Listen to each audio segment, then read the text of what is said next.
Sekarang kita pengen bahas sebuah mobil turbo. Yang itu.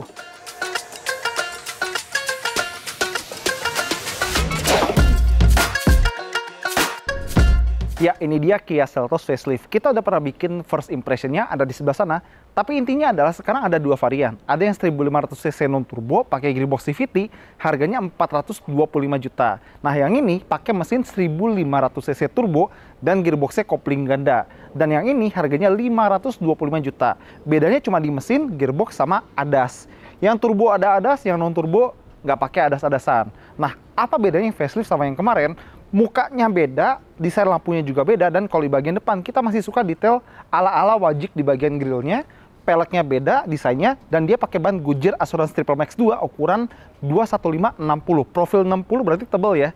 Harusnya mobil ini nyaman. Gimana nanti deh. Dan di belakang dia lampunya juga beda, jadi lebih mirip sama Kia Carnival atau Sedona gitu ya, terutama Carnival yang facelift. Dan nggak kayak beberapa Hyundai Kia lain yang seinnya ada di bawah, dia seinnya sekarang udah pindah ke atas dan sekuensial. Biarpun di luar cuma beda muka, pelek sama bagian belakang, di dalamnya banyak yang berubah. Pertama, ini sekarang nyatu ya antara layar tengah sama instrumen, dan instrumennya udah full layar, dan dia udah punya head-up display. Bisa kita turunin atau naikin pakai tombol di sini, jadi sesuka kita aja. Dan sekarang AC-nya udah dual zone climate control, dan di bawah AC-nya ada wireless charger. Jadi kalau misalnya HP udah support, tinggal taruh aja, dia bakal ngecas. Dan bagusnya, dia kan terlindungi gitu, ada di bawah AC, jadi nggak kena paparan matahari, jadi HP kita nggak bakalan gampang panas. Di bawahnya ada tempat buat ngecas, USB-C, USB-A, power 12 volt, sama dia ada drive mode yang nanti bakal kita bahas. Plus ini gearbox kopling gandanya, dan salah satu fitur yang dipertahankan di Kia Seltos adalah jok pendingin. Ini enak banget, misalnya lagi panas nih tempat kita sekarang, tinggal nyalain mobil, nyalain juga AC-nya, nyalain jok pendinginnya, langsung ada. Dan sekarang dia pakai rem tangan elektronik, auto brake hold, cup holder di sini, dan sekarang ada armrest yang bisa digeser-geser biar nyetirnya lebih enak. Terus kalau kita lihat juga, dia punya spion tengah yang day and night-nya dia masih manual, jadi cetek-cetek kayak begini, belum auto dimming. Tapi untungnya dia punya panoramic sunroof yang gede, dan kalau mau buka itu tekan tombol aja ya, nggak usah copot-copot cover. Ya kita nggak usah sebut merek ya, nggak enak kalau ketahuan. Kalau yang gue maksud itu adalah Honda HR-V. Terus masih ada lagi, ada sentuhan yang gue suka dari Hyundai dan Kia baru adalah kalau misalnya kita mainin lampu atau wipernya, ada juga notif di instrumennya, kecil tapi ngebantu. Kalau urusan bahan-bahan sebenarnya standar doang ya. Di sini plastik, di atas pintu juga plastik, di sini agak empuk dan ada aksen jahitan. Dan kalau kalian lihat speakernya, bentuknya tuh agak unik, kayak habis ketendang. Jadi kalau misalnya teman kalian nebeng terus lihat, ini siapa yang nendang speakernya? Bukan ketendang, emang bentuknya kayak begitu. Dan mobil ini dia punya ambient light yang bisa kita pilih-pilih warnanya, atau juga ada settingan di mana ambient light ini bisa ganti-ganti warna ngikutin tempo atau beat musiknya. Terus yang sedikit disayangkan adalah mobil ini belum punya kamera 360 derajat. Baik lagi, kenapa? Karena di kelas ini kompetitor makin padat, dan beberapa atau bahkan kebanyakan udah ada fitur itu. Mobil ini belum. Cuma ada sensor parkir depan belakang, tapi kamera baru ada di belakang doang. Cuma ada banyak banget teknologi di Kia Seltos facelift ini yang nggak ada di Kia Seltos yang sebelumnya. Pertama-tama dia punya quiet mode. Ini buat apa? Misalnya kita bawa pasangan atau anak gitu. Mereka pengen tidur, tapi kita masih pengen dengerin kayak radio atau musik biar nyetirnya tetap awas. Kita bisa nyalain quiet mode, jadi speaker yang bakal nyala itu cuma di sekitar sini doang. Di penumpang sama di belakang, speaker yang mati. Itu pun yang nyala di kita, volumenya nggak lebih dari 7 atau 9 atau 11 gitu. Pokoknya volumenya dikecilin. Jadi kita bisa tetap dengerin musik atau radio, tapi penumpang kita yang di sini atau yang di belakang bisa tidur karena mereka lebih sunyi gitu. Selain quiet mode tadi, pastinya dia bisa dikonekin ke Apple CarPlay dan Android Auto. Tapi yang spesial lagi adalah feature Sounds of Nature. Di sini kita bakal dikasih suara-suara ambient, mulai dari kayak suara laut, suara jangkrik segala macam. Coba kita dengerin sedikit sampelnya.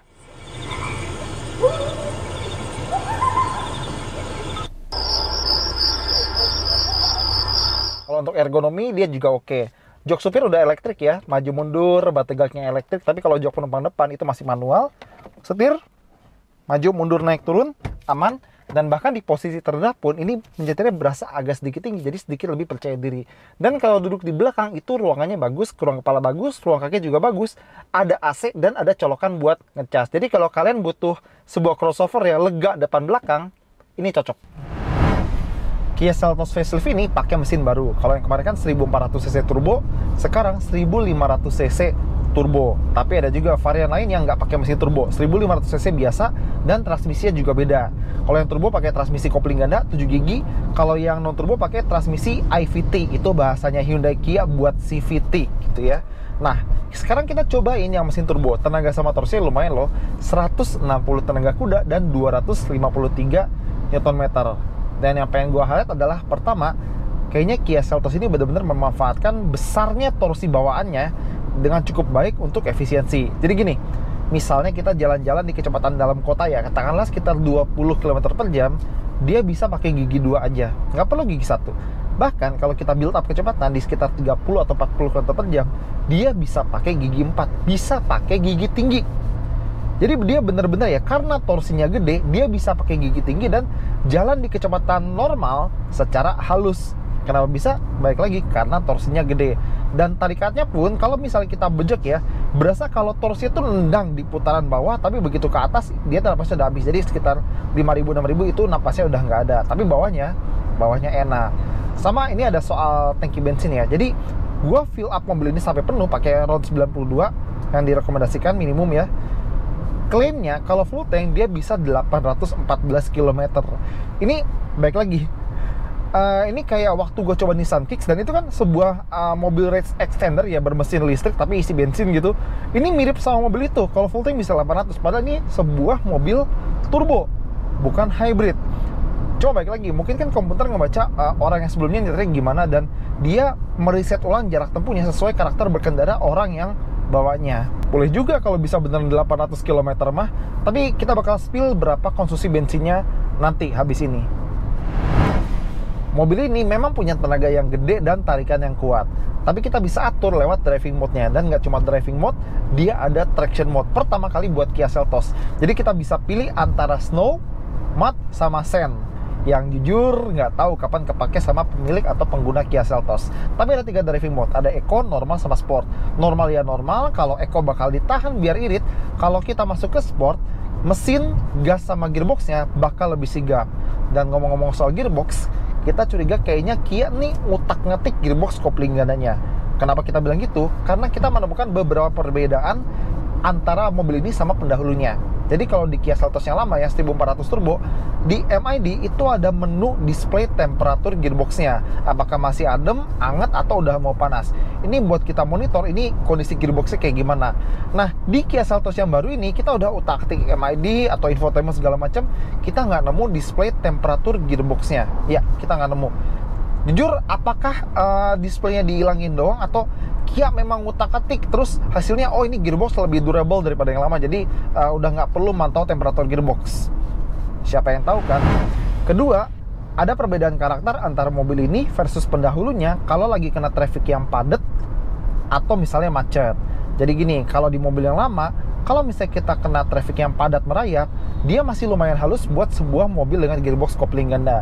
Nah, yang baru ini entah kenapa kalau misalnya kita ketemu macet gitu ya, yang parah banget, katakanlah sekitar Antasari, kalau misalnya pagi-pagi banget tuh, atau misalnya jelang masuk Cipete, itu dia kadang-kadang berasa nut-nutan dan suka gear hunting antara gigi 1 dan gigi 2, jadi sedikit kurang halus.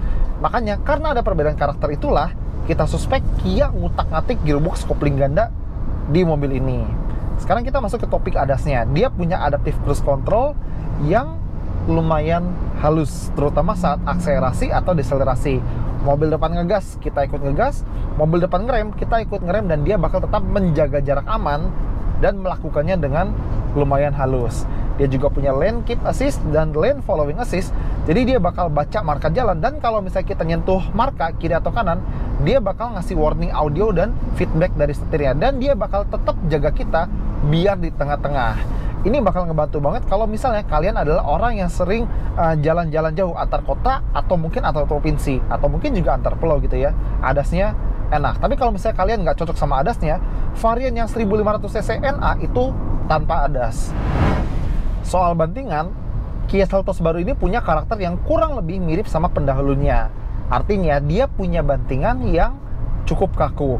Kalau di jalan tol kayak gini atau jalan mulus lainnya, ini bisa jadi benefit karena dia nggak banyak body roll. Jadi kalau kita tekuk-tekuk, dia bodinya relatif flat, jadi mudah untuk mengendalikannya. Tapi kalau misalnya kita ketemu jalanan yang rusak, lubangnya gede-gede atau batunya gede-gede, mungkin ceritanya bisa berbalik 180 derajat. Untungnya, biarpun dia kaku, dia nggak kasar, nggak ajut-ajutan, nggak mental-mentul. Mobil ini tidak seperti itu. Tapi dia juga bukan yang paling lembut atau paling empuk. Mungkin dia sengaja disetting kayak begini biar berbeda dengan saudaranya si Hyundai Creta. Buat setirnya dia lumayan akurat, buat manuver juga gampang, dan buat kayak misalnya putar balik atau bisa parkir, dia juga nggak nyusahin sama sekali. Nah, kalau misalnya buat feeling, dia masih ringan, tapi masih ada sedikit feedback dari setirnya, jadi nggak mati-mati amat. Jadi untuk setir, oke. Dan kalau misalnya kalian suka jalan di tol kayak gini, mungkin kalian concern sama gimana kekedapan di kabinnya. Untungnya kalau misalnya kita jalan konstan di 100 km/jam kayak gini, suara-suara dari luar tuh minim ya. Suara dari spion minim, suara angin juga minim, suara ban baik lagi agak masuk sedikit, tapi tergantung juga kita jalan di permukaan kayak gimana.